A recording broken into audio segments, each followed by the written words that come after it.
Welcome back, everyone, to Grand Tactician, the Civil War. It is August of 1861 in this Confederate campaign. If you have not seen the previous episodes, there's a link in the description that will take you back to the beginning.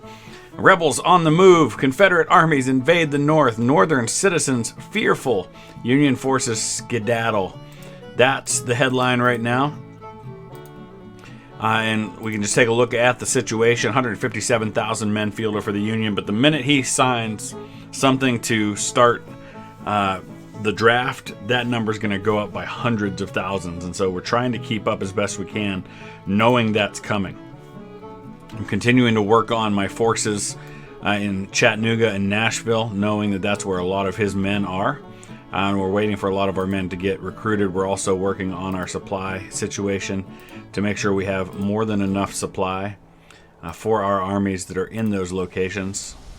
Nashville Depot, we're going to upgrade that one. I think the Army of Tennessee should have enough supply for now. Looks like we do, so we should be good. All right, we've got our monthly financial and economic report here.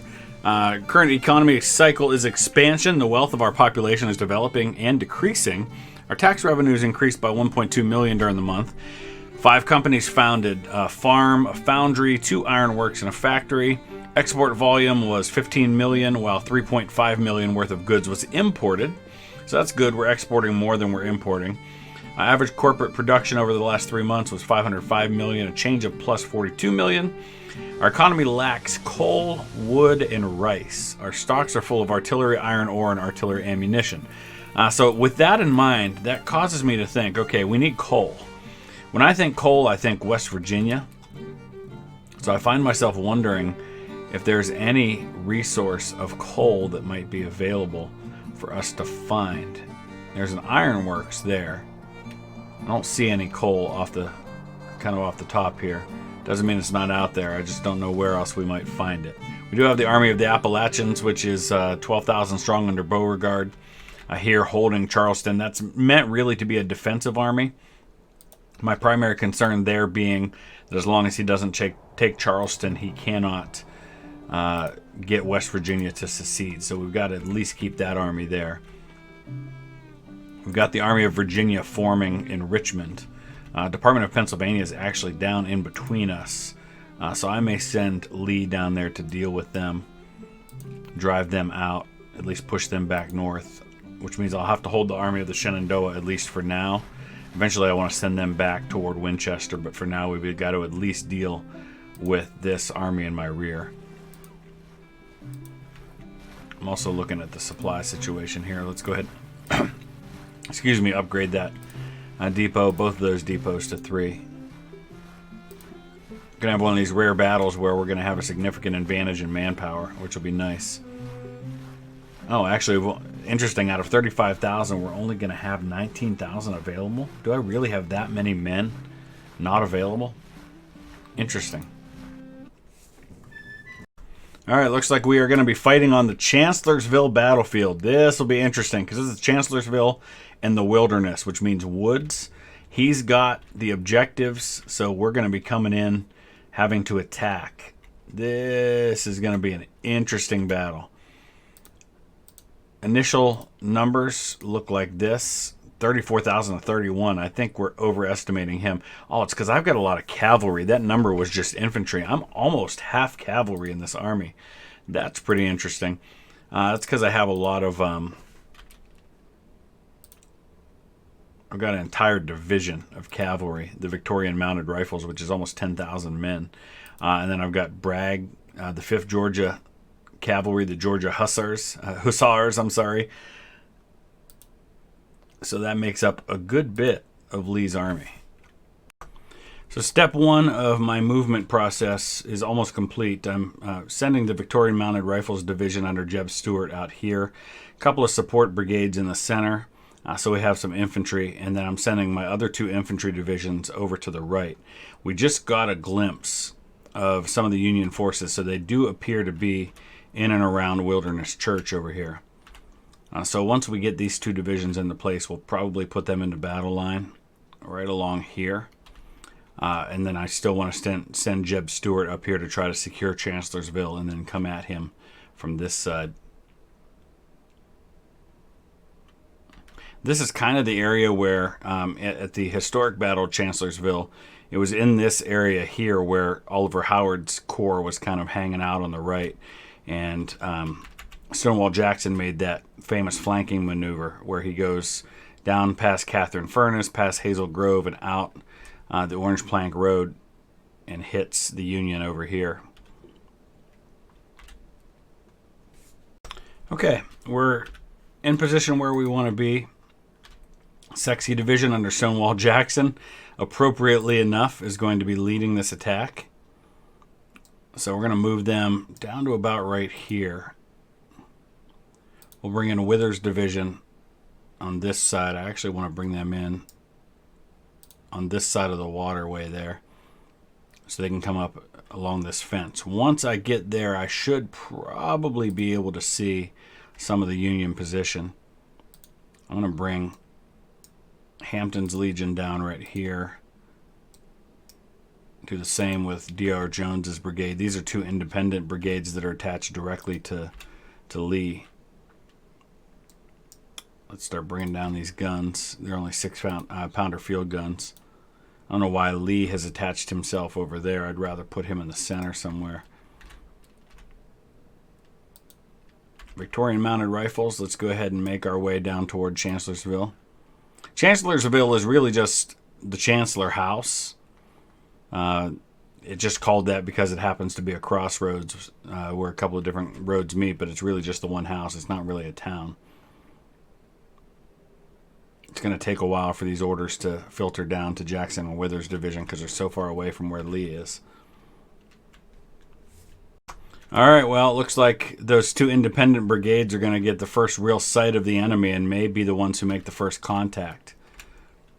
Once we get up here a little closer, if it appears that they're not in position over here, I may go ahead and push these two divisions all the way up to a line right here. Oh, hello. All right, Jones, I may not be able to stop. I'd really like him to move in this way here. Let's bring Hampton up to this line. The tough part here, of course, is all the woods. Makes it pretty tough to get any sense of a good spot for artillery, for example. All right, let's tell Jackson to go ahead and bring it up to this fence. And then specifically with his artillery. Hawley's Hurricanes. Probably have to put them right here for now.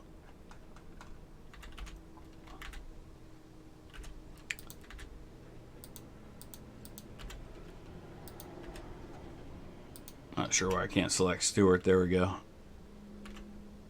Alright, I'm going to go ahead and bring him down all the way to Chancellorsville. Okay, it looks like Jones's skirmishers are going to make first contact with the enemy. They're going to start reorganizing based on what Jones is doing. I don't think this artillery is going to be of much use to us here. Let's see if we can get them up on this little knoll right here and see if they'll be able to fire on anyone from there. All right, Withers' division. Let's go ahead and bring them up all the way right here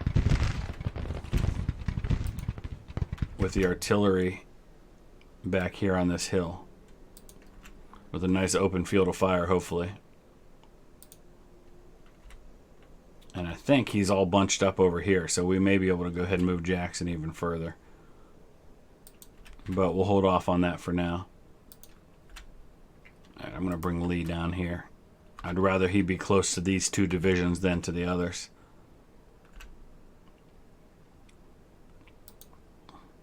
What is Stewart doing? Get down here, Stewart. All right, the Union's reorganizing his entire defensive position, which is going to come as a surprise to him when he finds out that I've got additional troops over here.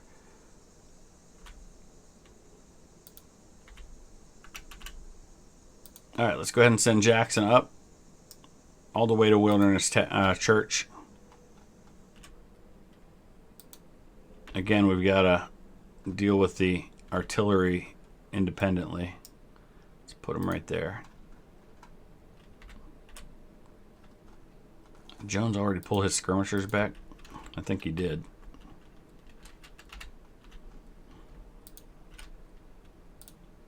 Send them out again, dude.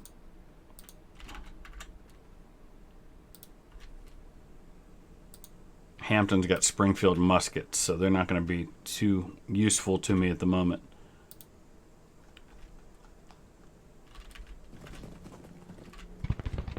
Looks like Rosser can't fire from there. We're going to have to try to get him up a little higher on the hill.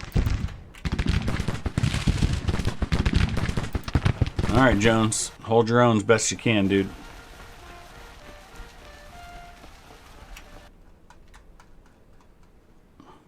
While we get everybody else in position. Simon Buckner's going to have a chance to fire on some artillery that's going to cross right in front of him here in a second.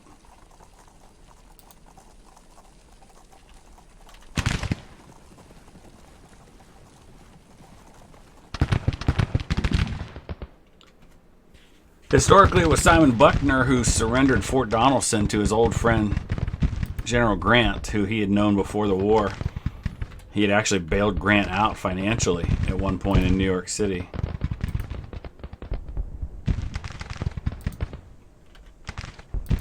That didn't keep Grant from telling him he wanted unconditional surrender.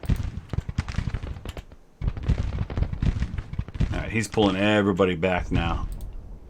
Let's see what the numbers look like now that we have a better idea. Yeah, he's only got 22,000 men. And we've already taken out some of his artillery. All right, Buckner, get back behind that fence. We're actually getting close to evening here. Let's run up and deal with this brigade. Or this battery. He doesn't really have any artillery in the area. Or infantry. Doubleday in charge of the artillery.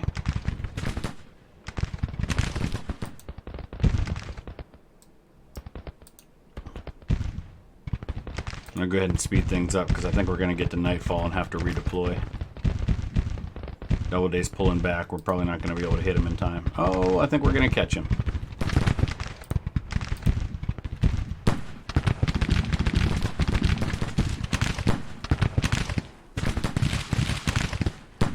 Hit him. Hit him.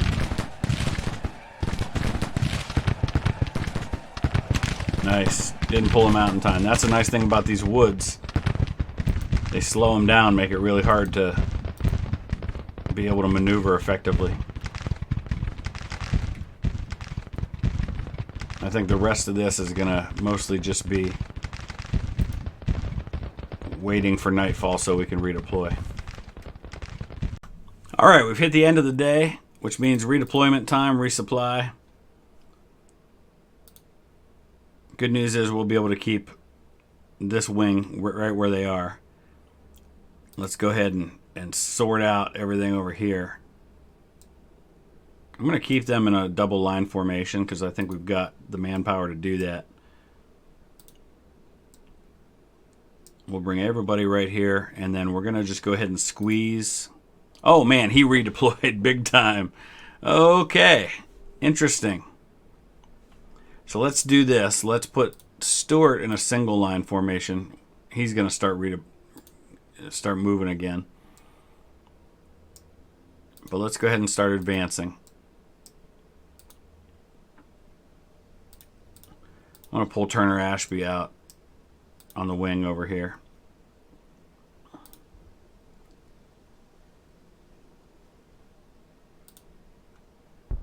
Same plan as before. We're just going to squeeze from both sides.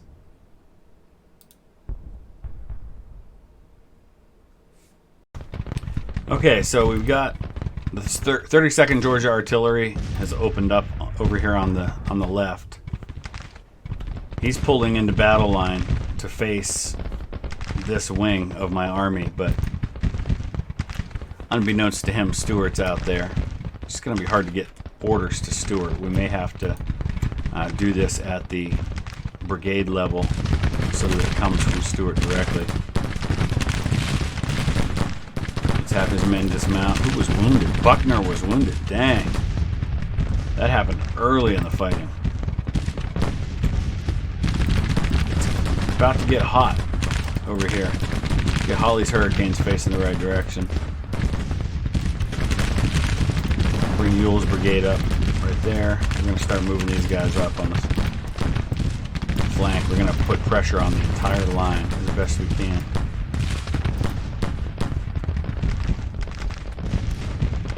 And then we'll start bringing Stewart down. One brigade at a time, dismounted.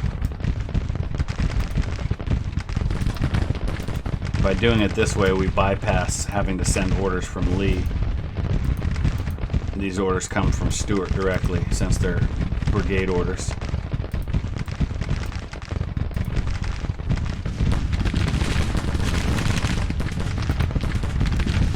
Jull's brigade just doesn't have the range.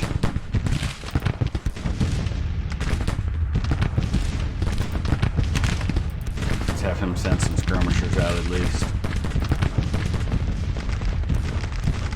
Alright, we already got 2 Union brigades broken. This isn't going to be a really heavy casualty battle because the Union morale's so low compared to mine that he's going to break pretty quick. Especially with me having him surrounded like this. Now we're going to start bringing in the Victorian mounted rifles from this side.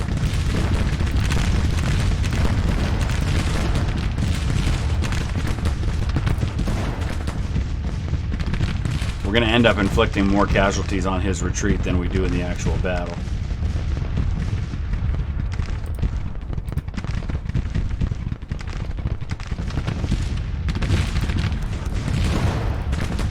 Alright boys, let's do this. Mixed cavalry weapons, because we have no good cavalry weapons yet in the game. Remember, it's still really early.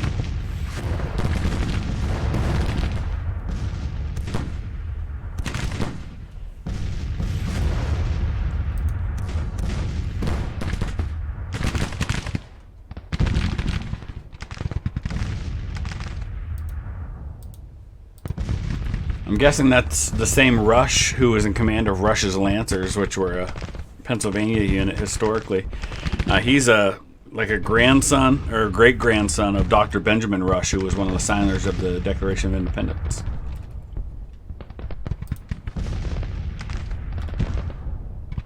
Alright, let's go ahead and start bringing Wade Hampton and D.R. Jones in a little closer, although Jones has lost 745 men. Man, I didn't realize he was that engaged. Braxton Bragg in command of the Georgia Hussars. We're going to bring him over here. Let's dismount them.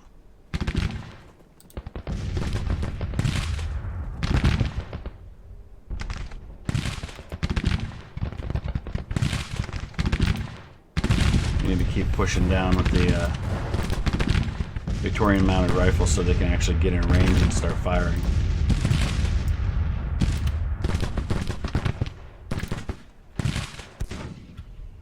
We'll go ahead and speed things up a little bit here.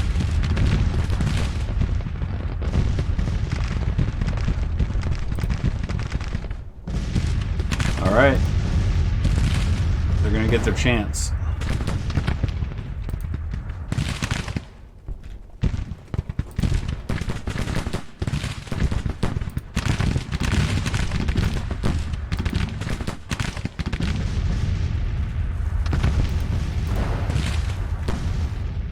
I'm a little bit concerned about D.R. Jones, just because of the casualties they've suffered. Need to push Withers forward.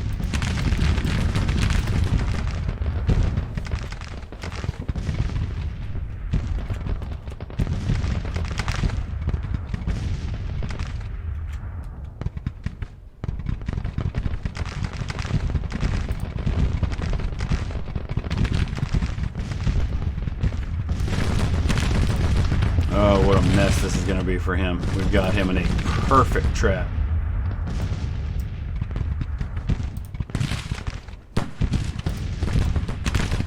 Where are you going? Stay right where you are and fire on these guys.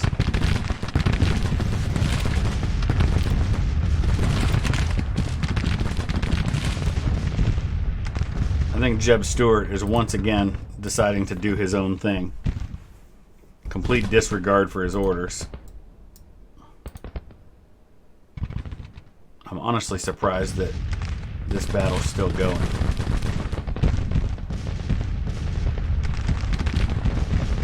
Just because he's completely surrounded.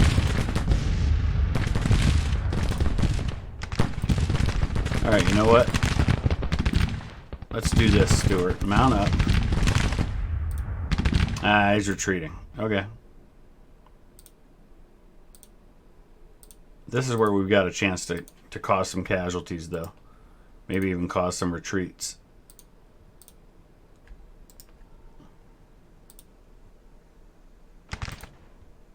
Hit him.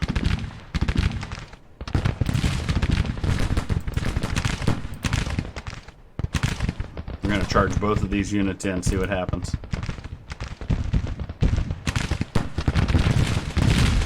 Come on, baby. Jeb Stuart just... We may have to replace Jeb Stuart because this feud thing is not working. I think this is the second battle in a row that he's completely disregarded my orders.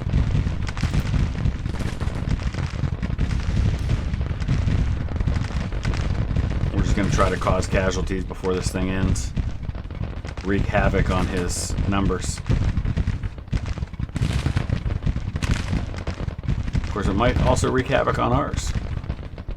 It seems to be working. Who was killed? Jeb Stuart was killed in action. Well, that solves that problem. Oh, man. Historically, he was killed at Yellow Tavern in 1864. And it was General Lee who said, he said, I can scarcely think of him without weeping. He was a young guy, very dashing, very brave. And he just fell in the Battle of Fredericksburg. Interesting. It definitely solves my command problem, though.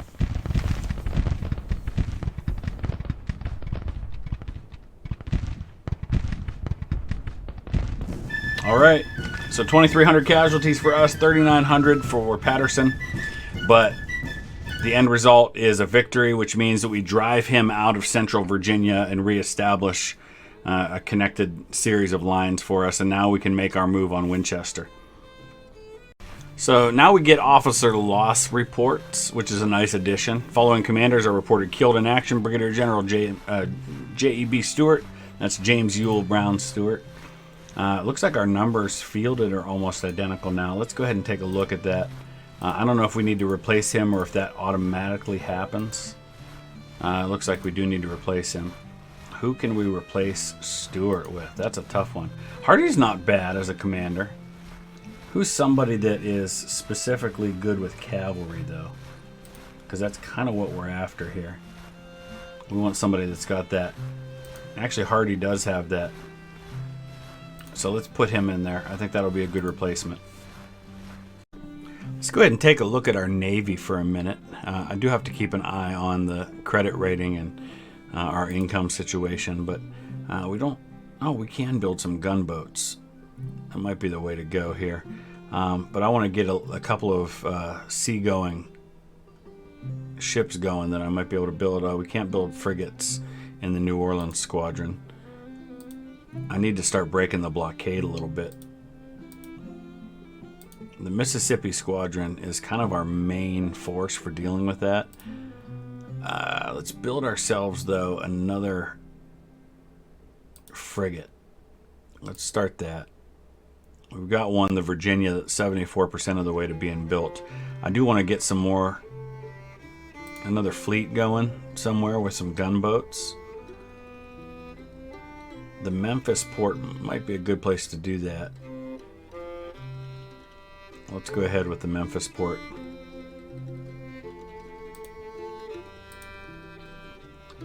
And see what we can come up with.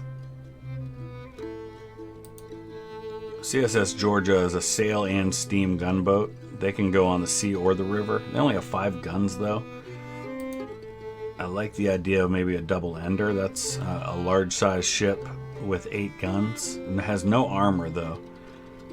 Tin-clad gunboat has iron, 6 guns. Ironclad gunboat ram's probably the way to go. This is really what I want. I'm not going to build a lot of them, but the Arkansas is one that was historic. Very famously sunk. And then we'll build the Tennessee as well. We'll get those going. So there's the Department of Pennsylvania retreating.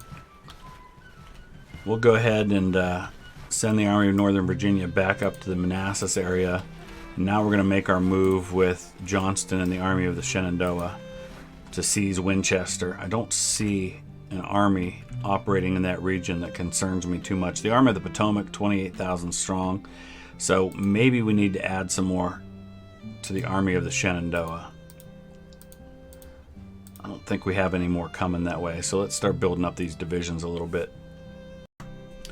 Alright, so I'm feeling a little bit like getting aggressive here. So we're going to send the Army of Georgia up to Knoxville.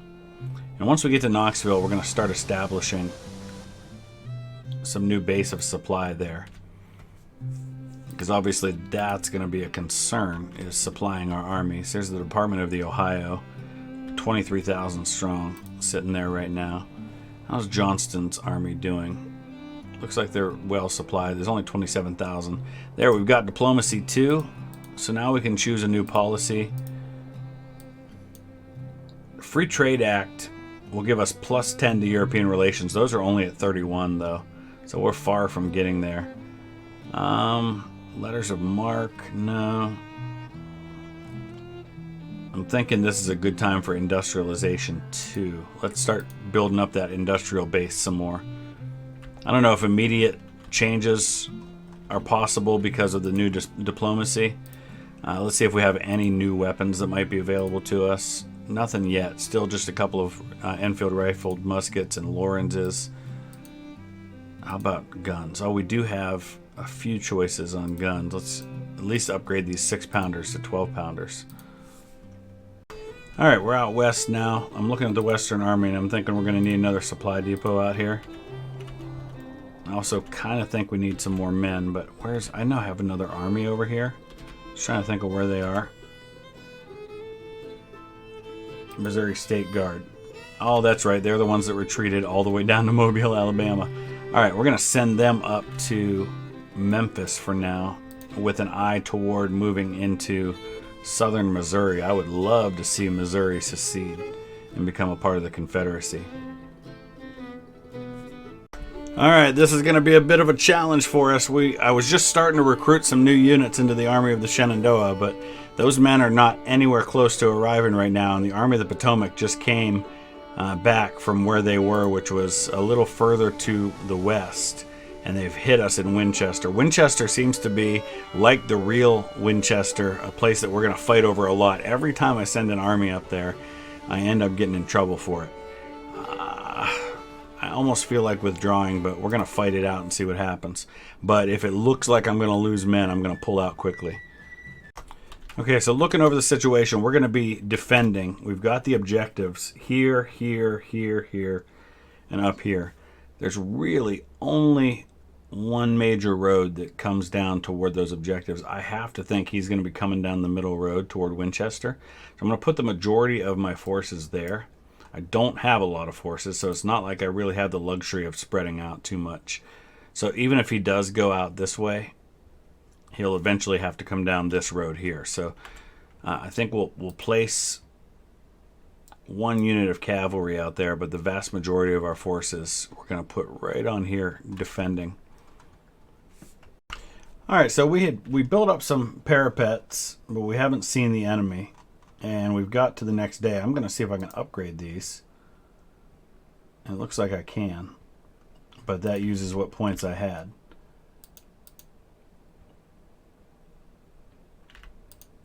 I've also got some standard fortifications over here on this side.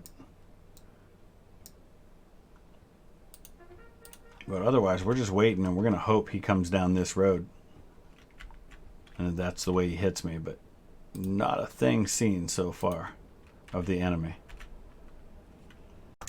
Okay, there he is, and smartly, he is not advancing down the road toward me.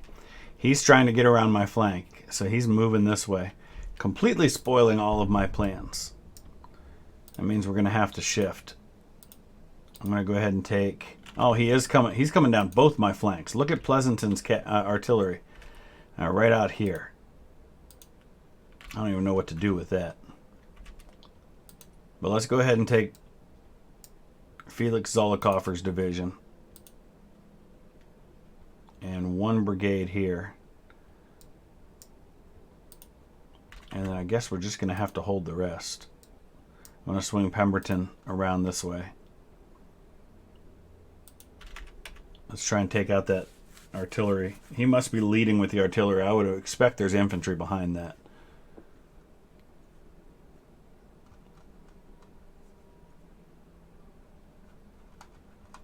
Now that he's made contact, he's pulling them back.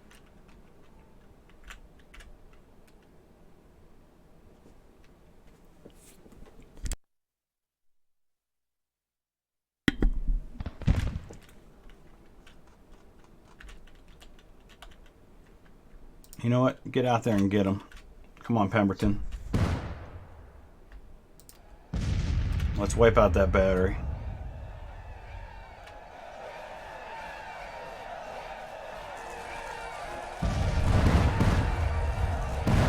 Nice to see Pemberton doing something right for a change.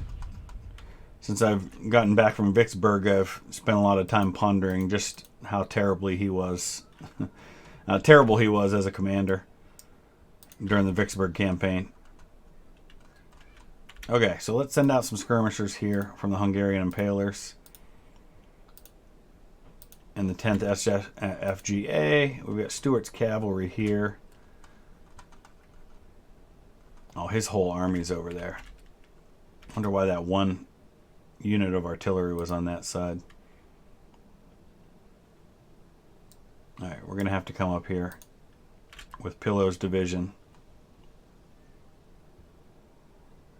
Actually, I'm going to hold Pillow's division where they are. I'm going to send Pickett's division over here. The Mighty Special Forces. And we're just going to have to use this cover as best we can.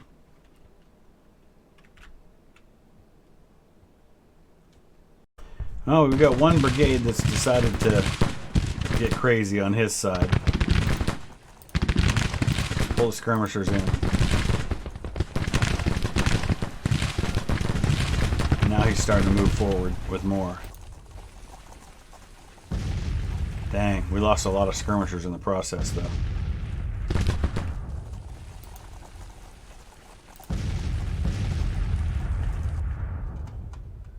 So he went forward with Barnum, but that was about it. We're still waiting on Pickett's division to get over into position along this creek.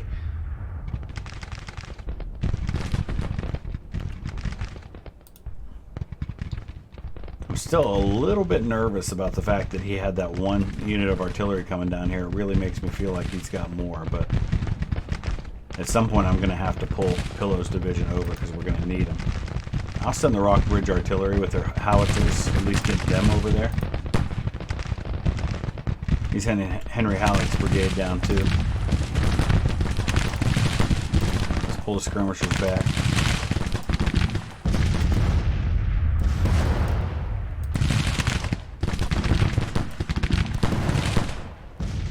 It's not going to take much to win a victory here. We may not even have to engage his whole army. If we can defeat a couple of brigades like this, with the points we already have, that might be enough.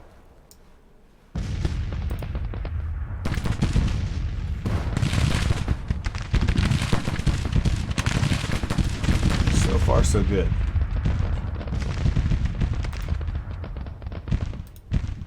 Really like to see Pickett get the rest of his men into position quickly, though.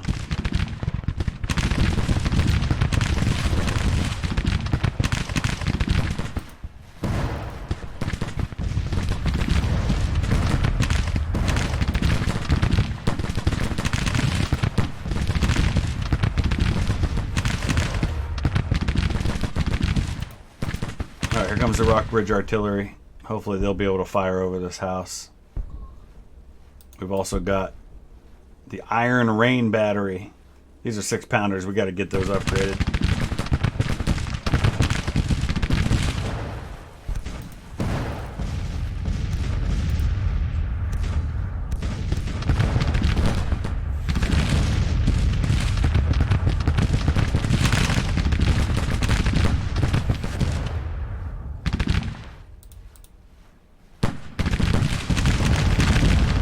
Advance with the rest of his forces, we might be okay. I'm tempted to mount up this cavalry and go out after that battery. Could be a mistake though, but let's do it.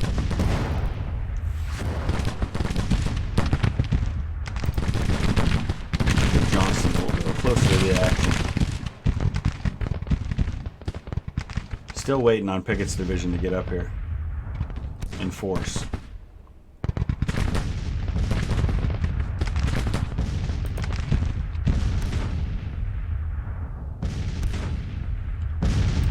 Oh.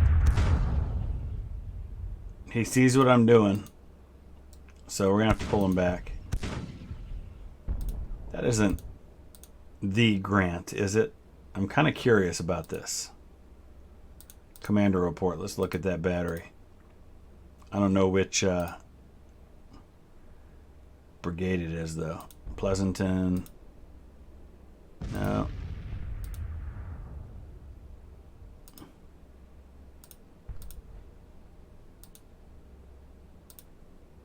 No, I guess we can't see.